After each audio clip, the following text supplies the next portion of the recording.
Originally, we were cotton. My grandfather developed a lot of ground on the west side, and so it was all flood irrigated or row irrigated.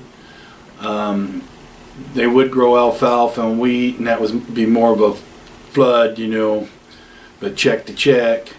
So we were mostly, row crop, 25 years ago. And then my grandfather and my dad started planting almonds in '64 here in Kern County, and they were growing almonds, and they were also flood at that time. So, and they had probably about 600 acres of almonds at one time in the mid 70s through the 80s. And then in the late or mid 90s we started phasing out of cotton. And 98 El Nino was a pretty bad year, and in 99 we pretty much were, we were 300 acres of cotton, and in 2000 we totally phased out and started planting everything to trees, and what we couldn't plant to trees we sold. So now we're 100% almond trees and walnuts, and we're 100% double drip line. Double.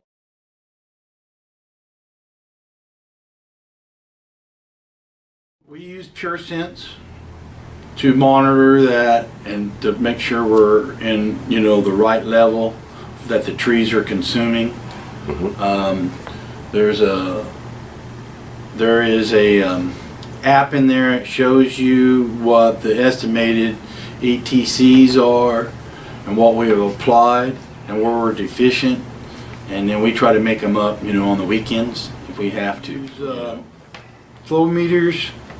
We've done several pump tests this year already to see where the water table is and what they're flowing, and we use meters also into the field of what our system. Soil, especially this time of year, we check the sensors multiple times a day. Mm. The other management practice I've done, which in the hot weather kind of throws us behind, but on the weekends we make up for it, we do time of use.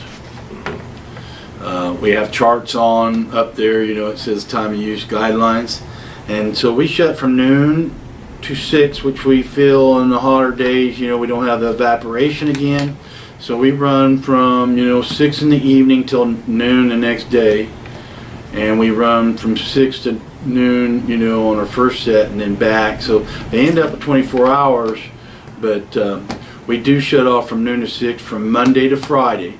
And then on the weekends we try to run 24-hour sets and catch up.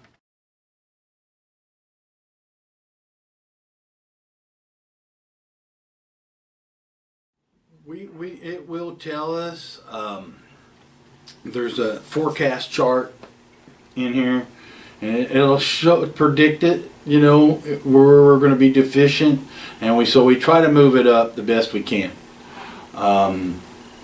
We had a field that we noticed was getting deficient yesterday, but we were trying to do some pre-harvest work, get it prepared, spraying the berms for weeds and ants to try to get ready for harvest.